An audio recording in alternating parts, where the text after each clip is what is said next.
Hello hi everyone, myself Santosh. जैसे कि last video के अंदर मैंने आपको बोला था, जब नीट की रिज़ल्ट आ जाएगी तो हम नेक्स्ट वीडियो के अंदर मिलेंगे कि नीट रिज़ल्ट आने के बाद में नेक्स्ट स्टेप क्या होता है या काउंसलिंग किस तरीके से की जाती है। काउंसलिंग का प्रोसीजर क्या है वो स्टार्ट करने से पहले आप सबको कॉन्ग्रेचुलेशन जिन्होंने नीट 2025 एग्ज़ाम को क्वालिफाई किया है और गवर्नमेंट मेडिकल कॉलेजेस के लिए उनके क्वालिफाइंग मार्क्स आ गए हैं। नीट 2025 का पेपर टफ था, हम सबको पता है, पर टफ पेपर होने के बाद भी स्टूडेंट्स के बहुत ही अच्छे मार्क्स आए हैं। जैसे कि आपको पता है, वो स्टूडेंट जिसकी रैंक इंडिया के अंदर फर्स्ट आई है उसके मार्क्स 686 मार्क्स है, और उसके बाद और बहुत सारे स्टूडेंट्स हैं जिनकी बहुत ही अच्छे मार्क्स आए, टॉप 10 के अंदर है, टॉप 15 के अंदर है, टॉप 50 के अंदर है, टॉप 100 के अंदर है, सो ऑन। बहुत सारे स्टूडेंट्स के बहुत ही अच्छे मार्क्स आए हैं, कैटेगरी वाइज भी बहुत अच्छे मार्क्स आए हैं। अब यहाँ पर आपके मार्क्स से ज़्यादा यहाँ पर खेल होता है रैंक का। आपकी रैंक क्या है वो डिसाइड करेगी कि आपको काउंसलिंग के अंदर सीट मिलेगी या नहीं मिलेगी। क्वेश्चन ये है कि हमने नीट का एग्ज़ाम तो दे दिया, अब एग्ज़ाम देने के बाद में स्टेप क्या होता है। बहुत सारे स्टूडेंट्स को नहीं पता होता है कि काउंसलिंग किस तरीके से होती है, तो मैं आपको इस वीडियो के अंदर अच्छे तरीके से बताऊंगा काउंसलिंग किस तरीके से होती है। आपको टेंशन लेने की नीड नहीं है, क्योंकि ये पूरा प्रोसेस कंप्यूटर बेस्ड होता है और इस प्रोसेस के अंदर आपको स्टेप्स पता होना चाहिए और बहुत ही अच्छे तरीके से स्मूथली काउंसलिंग का प्रोसेस खुद ब खुद हो जाएगा, आपको पता ही नहीं चलेगा। तो चलो सबसे पहले मैं आपको बताता हूँ काउंसलिंग के अंदर 2 स्टेप्स होते हैं। 2 स्टेप्स कहने का मतलब ये है, एक काउंसलिंग होती है सेंटर से, दूसरी काउंसलिंग होती है स्टेट से। हमारे इंडिया के अंदर अप्रोक्स 90,000 के आसपास MBBS की सीट्स है, जिसके अंदर 60,000 के अप्रोक्स मेडिकल सीट्स है जो गवर्नमेंट के अंडर के अंदर आती है।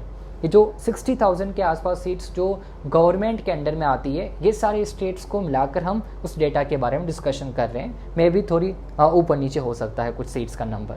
हम यहाँ पर मेनली सीट्स के नंबर के ऊपर फोकस नहीं है, किस तरीके से काउंसलिंग होती है वो डिस्कस कर रहे हैं। इंडिया के अंदर जितनी भी सीट्स है, जैसे सपोज करो राजस्थान के अंदर किसी कॉलेज के अंदर 100 MBBS की सीट्स है, जिसमें 15 सीट्स किस स्टूडेंट्स को अलॉट होगी, इस अलॉटमेंट का डिसीजन सेंटर लेती है।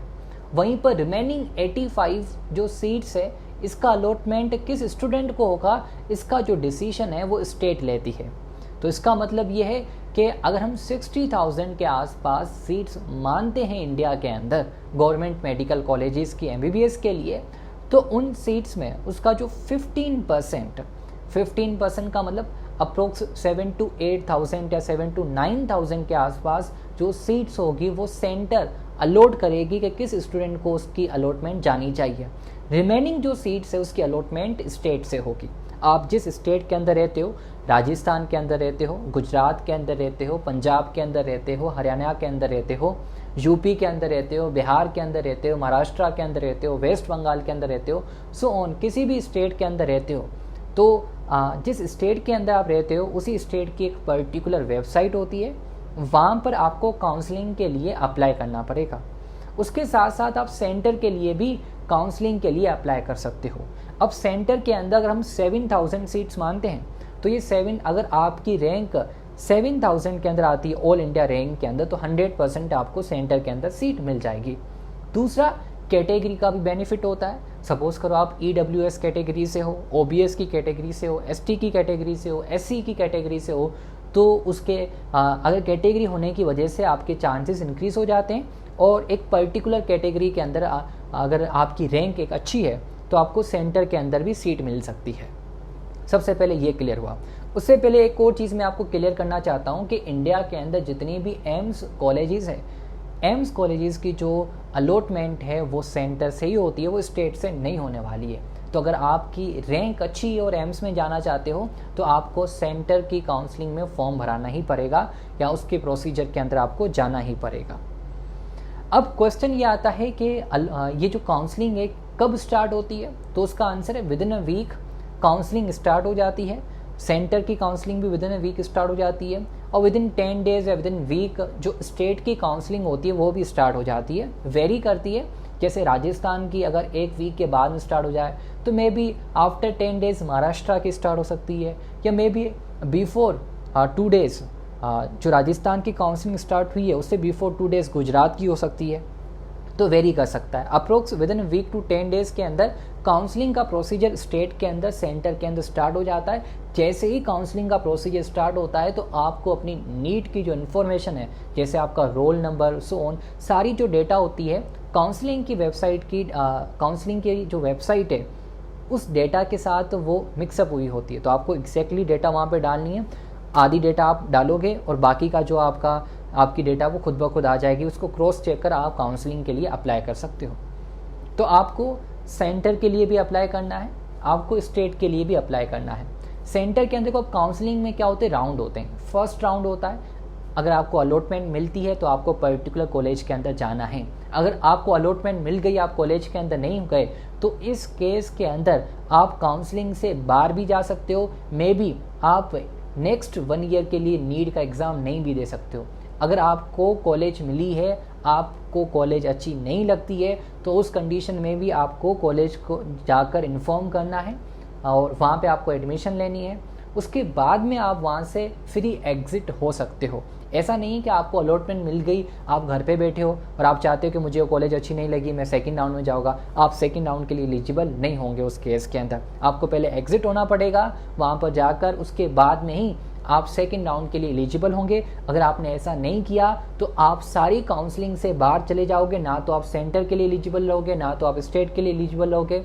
अगर आपके दिमाग में ये चल रहा है कि मैंने तो सेंटर के साथ डेटा शेयर की, स्टेट को कैसे पता चलेगी, ये डेटा जो ऑनलाइन डेटा होती है साइमल्टेनियसली स्टेट और सेंटर के बीच में शेयर होती रहती है।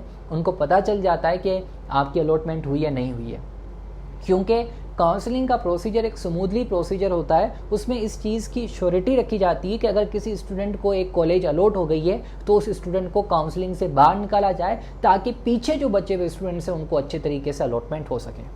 तो आपको अब काउंसलिंग के बारे में पता चल गया होगा कि एक सेंटर की काउंसलिंग होती है, दूसरी स्टेट की काउंसलिंग होती है। अगर मैं मार्क्स के बारे में एक बड़े लेवल पे बात करूं तो उस केस के अंदर जिन स्टूडेंट्स के मार्क्स 500 के आसपास है तो उन स्टूडेंट्स को पर्टिकुलर स्टेट काउंसलिंग के अंदर जाना चाहिए। मैं जनरल की बात कर रहा हूँ। वहीं पर और ऐसे स्टूडेंट्स जिनकी रैंक 10,000 के आसपास आती है, 15,000 तक आती है, तो या 20,000 तक आती है, तो उन स्टूडेंट्स को ऑल इंडिया काउंसलिंग में जाना चाहिए। ऑफकोर्स सबको ऑल इंडिया काउंसलिंग में जाना चाहिए। अगर आपको ऑल इंडिया काउंसलिंग के अंदर आपकी सीट नहीं मिलती तो उस केस के अंदर घबराने की कोई ज़रूरत नहीं है। आप स्टेट काउंसलिंग के लिए एलिजिबल हो, साथ साथ में आप स्टेट काउंसलिंग के अंदर भी अप्लाई कर सकते हो। ऐसा नहीं है कि अगर आपने ऑल इंडिया काउंसलिंग के लिए अप्लाई किया तो आप स्टेट काउंसलिंग के लिए अप्लाई नहीं कर सकते। आप अप्लाई दोनों जगहों पर कर सकते हो। जहाँ पर सबसे पहले आपकी अलॉटमेंट हो गई तो उसके बाद में आप दूसरी काउंसलिंग के लिए तब तक अप्लाई नहीं कर सकते हो जब तक आप एग्जिट ना हो जाओ, जब तक आपको ये कंफर्म करना पड़ेगा कि मुझे ये सीट अलॉट हुई है, मैं वहाँ पर गया हूँ बट अब मैं सेटिस्फाई नहीं हूँ, इस वजह से मैं नेक्स्ट काउंसलिंग के राउंड के लिए जाना चाहता हूँ। तो वो प्रोसीजर क्या है, वो सारा प्रोसीजर मैं अभी आपको मेरी नेक्स्ट वीडियो के अंदर बता रहा हूँ। एक फ्लो चार्ट दिया हुआ है, ये flow chart MCC medical counselling committee का है। इस फ्लो चार्ट के अंदर बताया हुआ है कि किस तरीके से हम काउंसलिंग के अंदर अप्लाई कर सकते हैं। काउंसलिंग में फर्स्ट राउंड होता है, सेकंड राउंड होता है, थर्ड राउंड होता है। अगर उसके बाद में भी कुछ सीट्स बच जाती है तो उसे मॉप अप राउंड बोला जाता है, स्ट्रेट राउंड बोला जाता है। तो मेरा एक सजेशन है, जो स्टूडेंट्स काउंसलिंग के लिए अप्लाई कर रहे हैं उनको मॉप अप राउंड तक जाना चाहिए। मॉप अप राउंड का मतलब थर्ड राउंड के बाद में जो राउंड्स होते हैं। ऐसे स्टूडेंट्स जो बाउंड्री लाइन पर ड्रॉप करना चाहते हैं तो उनके लिए सजेशन है कि वो ड्रॉप भी करे, साथ साथ में काउंसलिंग के लिए अप्लाई भी कर ले। काउंसलिंग अप्लाई करने से आपको ये पता चलेगा कि काउंसलिंग का प्रोसीजर होता क्या है। अगर आपको काउंसलिंग के बारे में नहीं पता है तो उस केस के अंदर नीट के अच्छे मार्क्स आने के बाद में आप खुद 2-3 दिन तक, मे बी 1 वीक तक आप खुद परेशान हो जाओगे कि नेक्स्ट स्टेप क्या होता है। आपको कोई भी टेंशन लेने की नीड नहीं है। अब आप सोच रहे हो कि मुझे कैसा पता चलेगा, ये गवर्नमेंट कॉलेज है, ये डीम्ड यूनिवर्सिटी मतलब प्राइवेट यूनिवर्सिटी है, मुझे कैसे पता चलेगा। जब आप काउंसलिंग के लिए अप्लाई करते हो तो जो भी पर्टिकुलर कॉलेज होती है उस कॉलेज के आगे लिखा होता है ये गवर्नमेंट कॉलेज है प्राइवेट कॉलेज है, सेमी प्राइवेट कॉलेज है, वो सारी डेटा उस काउंसलिंग के अंदर दी हुई होती है। आपको अपनी चॉइस लॉक करनी पड़ती है, डिफरेंट चॉइस होती है 1 2 3, और जिस हिसाब से आपकी रैंक होगी उस हिसाब से आपको अपनी कॉलेज अलॉट हो जाएगी। अगर आप मेरे चैनल के ऊपर न्यू हो तो प्लीज़ सब्सक्राइब कीजिएगा, कमेंट कीजिएगा और शेयर कीजिएगा। अब आप मेरे इस छोटी सी वीडियो को देखिए जहाँ पर फ्लो चार्ट के अंदर मैंने बताया है कि किस तरीके से काउंसलिंग का प्रोसीजर होता है। तो ये है MCC मेडिकल काउंसलिंग कमेटी का एक फ़्लो चार्ट, जिसके अंदर हम समझ सकते हैं कि किस तरीके से हम काउंसलिंग के लिए एलिजिबल हैं, कैसे अप्लाई कर सकते हैं सेंटर की काउंसलिंग या ऑल इंडिया कोटा से काउंसलिंग। जैसे इस फ़्लो चार्ट के अंदर बताया हुआ है, सबसे पहले हमें वेबसाइट में जाना है www.mcc.nic.in। वेबसाइट के ऊपर आप जाओगे तो देखिए कुछ इस तरीके से वेबसाइट होगी।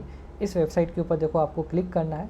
क्लिक करने के बाद में जो UG मेडिकल है यहाँ पर आप जाओगे। UG मेडिकल जाने के बाद में यहाँ पर देखिए जैसे अभी 2024 की रजिस्ट्रेशन है, अब कुछ दिनों के अंदर यहाँ पे 2025 की रजिस्ट्रेशन आपको यहाँ पे शो होना स्टार्ट हो जाएगी। तो आपको सबसे पहले तो यहाँ पर जाना है।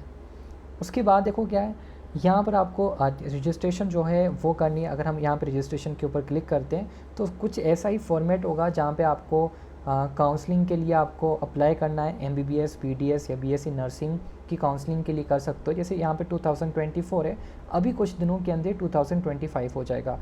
नीट UG का रोल नंबर आपको डालना पड़ेगा, पासवर्ड जो आपका होगा वो डालना पड़ेगा, सिक्योरिटी पिन और सो ऑन, ये सारी आपको फॉर्मेलिटीज़ आपको करनी पड़ेगी, आपको पता है। तो स्टेप बाय स्टेप आप कर लोगे तो आगे का प्रोसीजर चल जाएगा। तो इसका मतलब ये कि आपने काउंसलिंग के लिए अप्लाई कर दिया है। काउंसलिंग अप्लाई करने के बाद में आपको एक सिक्योरिटी डिपॉजिट करनी पड़ती है, और सिक्योरिटी डिपॉजिट करने के बाद में आपको जो भी आपकी चॉइस है उसको आप मॉडिफाई कर सकते हो, लॉक कर सकते हो, सो ऑन, ये सारा प्रोसेस करना पड़ता है। इसका मतलब यही है कि जो फॉर्म हम फिल करते हैं, कौन सी आपको चॉइस फिल करनी है, कौन सी कॉलेज को आप प्रेफरेंस देना चाहते हो, उस हिसाब से आप अपनी चॉइस फिल कर सकते हो। सपोज़ करो आपकी ऑल इंडिया रैंक है फर्स्ट, आप चाहते हो कि आप जिस स्टेट के अंदर हो, जिस सिटी के अंदर हो, वहीं पे आपको कॉलेज मिले। जैसे ऑल इंडिया रैंक फर्स्ट है, ऑफ कोर्स आप एम्स दिल्ली के लिए एलिजिबल हो। बट सपोज़ करो मैं अगर जोधपुर के अंदर रहता हूँ, मैं चाहता हूँ मुझे एम्स जोधपुर मिले, तो मेरी प्रेफरेंस के अंदर मुझे फ़र्स्ट जो कॉलेज है वो एम्स जोधपुर ही रखनी पड़ेगी, और ऑफ कोर्स वो मिल ही जाएगी। तो ये सबसे पहले होता है ये, ठीक है। अब इसके अंदर क्या होता है, जैसे ही आप पूरा प्रोसीजर कर लोगे तो फर्स्ट जो राउंड सीट है उसकी अलॉटमेंट होगी। सबसे पहले लॉक हो जाएगा, कुछ टाइम होता है, ये टाइम ज़्यादा दिनों का नहीं होता, विद इन वीक के अंदर ही होता है। एक वीक के लिए या कुछ डेज़ के लिए ही विंडो ओपन होती है, जिसमें आपको रजिस्ट्रेशन करनी होती है, अपनी चॉइस फिल करनी होती है, उसको लॉक भी करनी पड़ती है। अगर आपने लॉक नहीं किया है तो MCC रेस्पॉन्सिबल नहीं है कि उस चॉइस को लॉक करने के लिए, मतलब आपको चॉइस फिल करने के बाद लॉक करनी पड़ती है, जैसे कि मैं इसके लिए प्रेफर करना चाहता हूँ। लॉक करना बहुत ही इंपॉर्टेंट है, भूलना मत। फर्स्ट राउंड हो जाएगा, सीट अलॉटमेंट हो जाएगी। इन द केस अगर आपको सीट अलॉटमेंट नहीं मिलती, नो, तो फिर क्या होगा, तो उस केस में आप राउंड सेकंड के लिए एलिजिबल हो जाते हो। जब राउंड सेकंड होगा तो उसके लिए आप एलिजिबल हो जाओगे। अगर सपोज़ करो आपको राउंड फर्स्ट के अंदर सीट मिल जाती है, राउंड फर्स्ट के अंदर सीट मिल जाती है, तो आपके पास दो ऑप्शन होते हैं। एक, आप फ्री एग्ज़िट हो सकते हो, फ्री एग्ज़िट हो सकते हो, या दूसरा देखो क्या है कि आपको जो यूनिवर्सिटीज़ अलॉट हुई है, जो कॉलेजेस आपको अलॉट हुई है, वहाँ पर जाकर आपको रिपोर्ट करना पड़ेगा। रिपोर्ट करने के बाद में आपको वहाँ पर विलिंगनेस, मतलब आपको इच्छा दिखानी पड़ेगी कि यस, कि मैं राउंड सेकंड के लिए अपग्रेडेशन चाहता हूँ। क्योंकि कभी कभार क्या होता है कि कुछ ऐसी सीट्स होती है जो बहुत अच्छी कॉलेजेस की होती है, फर्स्ट राउंड में कुछ स्टूडेंट्स को मिल जाती है, बट कुछ पर्सनल रीज़न की वजह से वो स्टूडेंट्स नहीं लेना चाहते उस कॉलेज के अंदर एडमिशन, तो उसकी वजह से सेकंड राउंड के अंदर वो सीट क्या हो गई, फिर से फ्री हो गई। अब आपकी रैंक अच्छी है तो आप उस कॉलेज के लिए एलिजिबल हो, तो आप उस कॉलेज के अंदर जा सकते हो। तो इसके अंदर क्या है, आपको अपनी कॉलेज के अंदर जहाँ पर आपका फर्स्ट राउंड के अंदर अलॉटमेंट आता है वहाँ पर रिपोर्ट करना है, और उसी कॉलेज के अंदर वहाँ पर जब आप फॉर्म फिल करोगे, प्रोसीजर होगा, तो उसी प्रोसीजर के अंदर होगा कि आपकी विलिंगनेस है सेकंड राउंड के अंदर अपनी सीट को अपग्रेड करने की, तो वहाँ पे आपको येस करना पड़ेगा। तो ये पूरा प्रोसीजर होगा। अगर आप विलिंगनेस के अंदर नो करोगे तो उस केस के अंदर आपको कंटिन्यू करना है, उसी कॉलेज के अंदर स्टडी को आपको कंटिन्यू करना है। आपका जो काउंसलिंग का प्रोसीजर है यहीं पर स्टॉप हो जाता है। अच्छे तरीके से 5 साल स्टडी कीजिए, इंटर्नशिप कीजिए और डॉक्टर बनकर उस कॉलेज से बाहर निकलिए। इन द केस अगर आपने विलिंगनेस दिखाई है तो राउंड सेकंड के अंदर आपको रजिस्ट्रेशन करने की आपको यहाँ पर फ्रेश रजिस्ट्रेशन करने की ज़रूरत नहीं है। आपको फिर से सिर्फ चॉइस फिलिंग करनी आपको फिर से सिर्फ चॉइस फिलिंग करनी पड़ेगी। जैसे यहाँ पे लिखा हुआ है fresh registration choice filling for round second, round first choice will be treated as null and void. कि जो राउंड फर्स्ट के अंदर जो भी आपने चॉइसेस फिल की थी वो सारी चॉइसेस अब रद्द की जाएगी, उन चॉइसेस को कंसीडर नहीं किया जाएगा। आपको राउंड सेकंड के अंदर फिर से चॉइस फिल करनी पड़ेगी। अब राउंड सेकंड के अंदर अगर आपने अपग्रेडेशन डाला है तो आप राउंड सेकंड के अंदर वहीं पर उसी विंडो के अंदर पोर्टल के अंदर जाकर सेकंड राउंड के अंदर अपनी चॉइस फिर से फिल करोगे, लॉक करोगे। जिन स्टूडेंट्स की राउंड फर्स्ट के अंदर अलॉटमेंट नहीं आई थी तो वो भी वेबसाइट पर जाकर और राउंड सेकंड के अंदर अपनी चॉइसेस को फिल कर सकते हैं, लॉक कर सकते हैं। चलो अब राउंड सेकंड की अलॉटमेंट होगी। अगर अलॉटमेंट के अंदर देखो क्या प्रोसीजर है। इसके अंदर देखो फर्स्ट यहाँ पर देखो क्या है, येलो बॉक्स में क्या लिखा हुआ है, if upgraded then candidate must relieve from round first college and join round second allotted college. सबसे पहले हम बात करते हैं उन स्टूडेंट्स की जिनको राउंड फर्स्ट के अंदर एक पर्टिकुलर कॉलेज के अंदर अलॉटमेंट मिल गई थी बट उन्होंने विलिंगनेस दिखाई थी दूसरी कॉलेज में जाने के लिए, और उनका लक अच्छा है कि सेकंड कॉलेज जो उन्होंने विलिंगनेस दिखाई दी दूसरी कॉलेज में जाने के लिए, वहाँ पर उनको अलॉटमेंट सेकंड राउंड के अंदर मिल गई है। इस केस में फर्स्ट राउंड में जिस कॉलेज में अलॉटमेंट हुई थी वहाँ से उनको रिलीव मिल जाएगी, मतलब वहाँ से वो फ्री है, और वहाँ से छोड़कर वो सेकंड राउंड में जिस कॉलेज में अलॉटमेंट मिली है वहाँ पर जाकर अपनी फॉर्मेलिटीज़ या अपनी रजिस्ट्रेशन को कंप्लीट करा सकते हैं। और दूसरा देखो क्या है इसके अंदर, seat allotted in round second but not reported not joined security deposit will be forfeited. इसका मतलब ये है कि अगर आपको सेकंड राउंड के अंदर सीट मिलती है और अगर आप जाते नहीं हो तो उस केस के अंदर जो भी आपकी सिक्योरिटी डिपॉजिट है वो सिक्योरिटी डिपॉजिट सारी जब्त की जाएगी। फॉरफिटेड का मतलब होता है जब्त करना, मतलब वो अभी आपको नहीं मिलेगी। बट आपको घबराने की ज़रूरत नहीं है, अभी कुछ नहीं हुआ, जो भी आपकी सिक्योरिटी वो चली जाएगी इन द केस आप नहीं जाते हो। अगर आप जाते हो reported to the allotted institute तो कंप्लीट एडमिशन फॉर्मेलिटीज़, आपको सारी एडमिशन की फॉर्मेलिटीज़ कंप्लीट करनी है। और can upgrade but can not resign, आप अपग्रेड कर सकते हो राउंड 3 के लिए, मतलब विलिंगनेस जैसे हमने फर्स्ट राउंड के अंदर अलॉटमेंट मिलने के बाद में दिखाई दी तो उसी तरीके से सेकंड राउंड के अंदर भी कर सकते हो, बट आप रिज़ाइन नहीं कर सकते हो। सबसे इंपॉर्टेंट देखो यहाँ पे बात लिखी हुई है, आप वहाँ पर अपग्रेड कर सकते हो, वहाँ पे फॉर्मेलिटीज़ देने के बाद में रिज़ाइन नहीं कर सकते हो। या तो आप जाओ ही मत, आपके सारे पैसे चले जाएंगे। In the case of yellow colour में देखो, अभी जो यहाँ पर येलो कलर के अंदर लिखा हुआ है स्क्रीन के अंदर मेरे लेफ्ट हैंड साइड है, तो इस येलो कलर के अंदर देखो क्या लिखा हुआ है, candidate is eligible to participate in further round announcement. अगर राउंड सेकंड के अंदर आपको सीट नहीं मिलती है तो आप नेक्स्ट जो राउंड्स होंगे उनके अंदर एलिजिबल हो अलॉटमेंट के लिए, और यहाँ से आप एग्ज़िट भी हो सकते हो। या तो आप एग्ज़िट हो सकते हो या तो आप नेक्स्ट राउंड के लिए आप क्या एलिजिबल हो। चलो 2 राउंड हो गए, 2 राउंड के सेकंड राउंड के अंदर कुछ को कॉलेजेस मिल गई है, या आप अगर आप नहीं जाते हो तो सारे पैसे चले जाएंगे। आप जाते हो वहाँ पर अपनी फॉर्मेलिटी सारी चीज़ें करवाते हो तो आप विलिंगनेस दिखा सकते हो अपग्रेड कराने के लिए राउंड थर्ड के अंदर, या अगर आपको कॉलेजेस नहीं मिली तो आप एग्ज़िट भी हो सकते हो। ये हम किसकी बात कर रहे हैं, ऑल इंडिया काउंसलिंग की बात कर रहे हैं जो कोटा के अंदर आती है।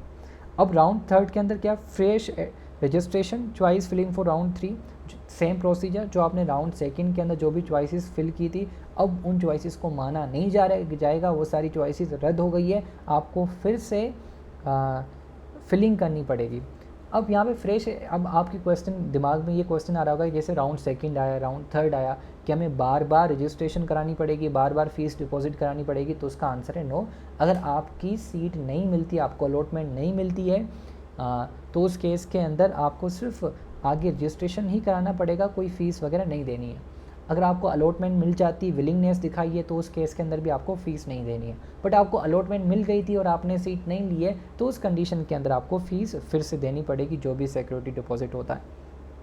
अब यहाँ पे राउंड थर्ड के अंदर क्या, अगर आपको सीट अलॉटेड हो जाती है तो उस केस के अंदर येस के अंदर देखो क्या है, तो येस के अंदर आपको देखो यहाँ पर है रिपोर्ट करना है आपको इंस्टीट्यूट को, और एडमिशन की जो फॉर्मेलिटीज़ है उन सारी फॉर्मेलिटीज़ को कंप्लीट करना है आपको। जो भी सीट मिली है, अलॉटेड सीट मिली है, उसको ज्वाइन करना है। जैसे ही आपने ज्वाइन किया तो अब आप वहाँ से रिज़ाइन नहीं कर सकते हो, ना ही आप अपग्रेड के लिए अप्लाई कर सकते हो। बस राउंड 3 तक ही आप अपग्रेड के लिए अप्लाई कर सकते हो, विलिंगनेस शो कर सकते हो। इफ़ अपग्रेडेड, अगर आपकी जैसे अगर आपको सेकंड राउंड के अंदर कॉलेज मिली थी, आपने थर्ड राउंड के अंदर विलिंगनेस दिखाई दी और आपको थर्ड राउंड के अंदर सीट मिली है, तो आप अपग्रेड कॉलेज के अंदर जा सकते हो। अगर इन द केस अगर आपको विलिंगनेस के अंदर आपने थर्ड राउंड के अंदर विलिंगनेस दिखाई थी, आपको थर्ड राउंड के अंदर सीट नहीं मिली है, तो जो आपको राउंड सेकंड के अंदर सीट मिली है वो ही कंसिडर की जाएगी, आप उस कॉलेज के अंदर कंटिन्यू कर सकते हो। आपको अपग्रेड करने की कोई ज़रूरत नहीं है, जाने की ज़रूरत नहीं है। अगर इन द केस अगर आपने विलिंगनेस दिखाई है तो उस कंडीशन के अंदर आपको जो आपकी प्रीवियस यूनिवर्सिटी होगी जो राउंड सेकंड की, उसको आपको छोड़ना ही पड़ेगा, हैव टू छोड़ना पड़ेगा, क्योंकि आपने खुद नहीं विलिंगनेस दिखाई है।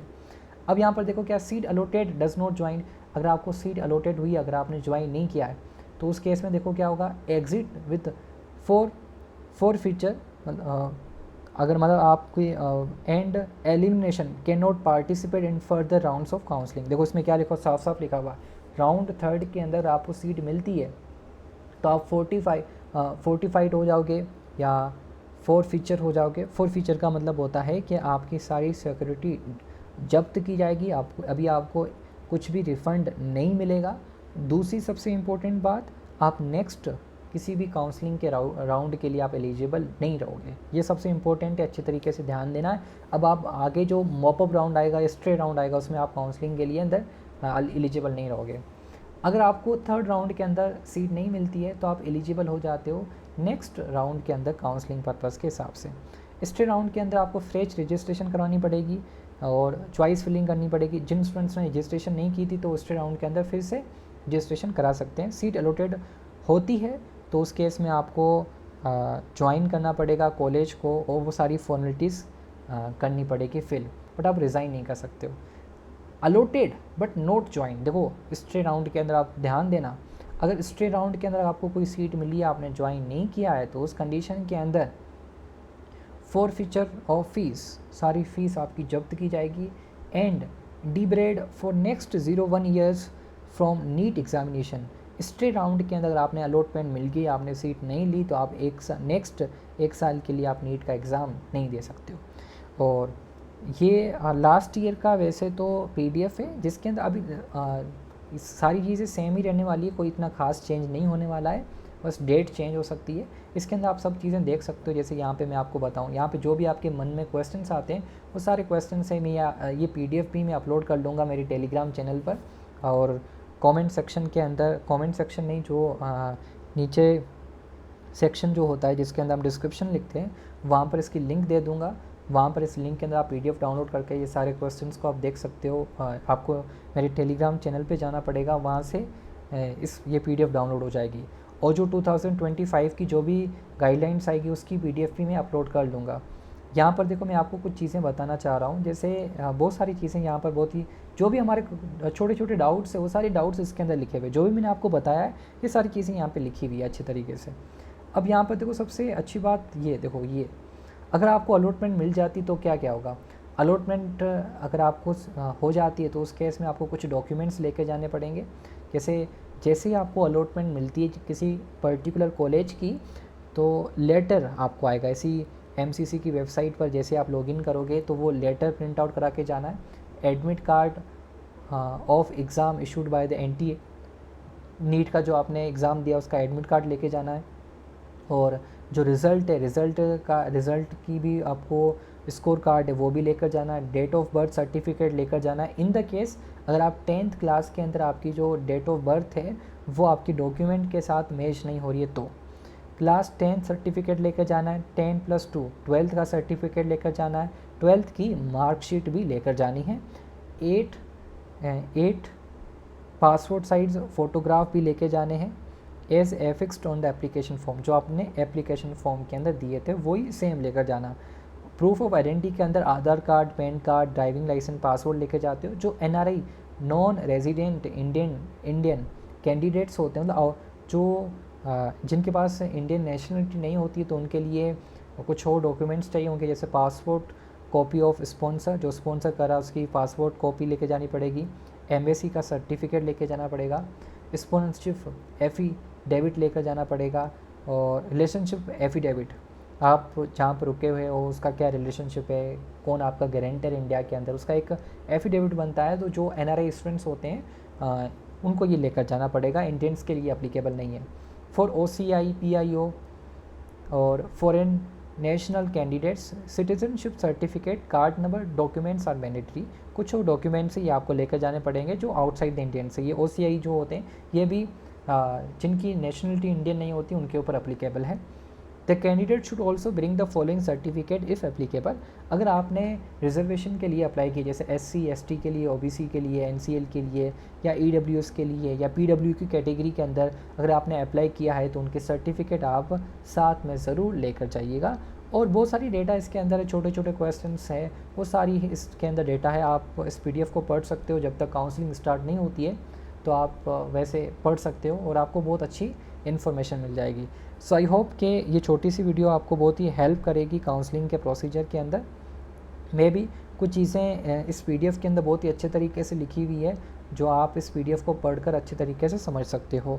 सो thank you to all of you, और प्लीज़ मेरे चैनल को सब्सक्राइब। अभी आपने जो वीडियो देखी उस वीडियो के अंदर आपको पता चल गया होगा कि किस तरीके से काउंसलिंग का प्रोसीजर होता है, जो मेडिकल काउंसलिंग कमेटी का एक फ्लो चार्ट था जो मैंने आपको समझाया है।